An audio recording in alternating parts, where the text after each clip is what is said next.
Pemirsa, penjabat Ketua Tim Penggerak PKK Safriati mengajak masyarakat untuk menjadikan Hari Kesehatan Nasional HKN ke-60 sebagai momentum untuk mengkampanyekan pola hidup sehat, dimulai dari keluarga sendiri.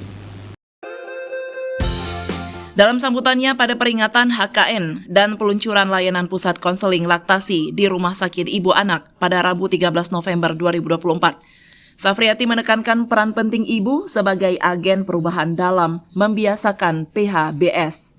Safriati mengatakan jika keluarga bersih dan sehat, lingkungan juga akan sehat. Ibu adalah patron bangsa yang dapat menanamkan kebiasaan sehat pada anak sejak dini. Ia juga mengapresiasi Duta Hand Hygiene dan mendorong mereka untuk aktif mensosialisasikan pentingnya cuci tangan kepada anak-anak di sekolah-sekolah.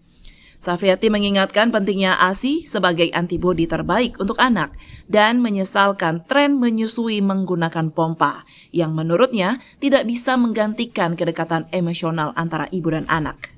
Ia juga mengajak keluarga untuk selalu menanamkan kebiasaan sehat seperti mencuci tangan dan memperkenalkan makanan sehat kepada anak-anak. Direktur Rumah Sakit Ibu Anak Dr. Nur Nikmah menjelaskan fasilitas rumah sakit yang memiliki 103 tempat tidur dan 35 dokter ahli, serta melayani ibu, anak, dan pasien darurat pria. Dari Banda Aceh, Tim Liputan Aceh TV melaporkan.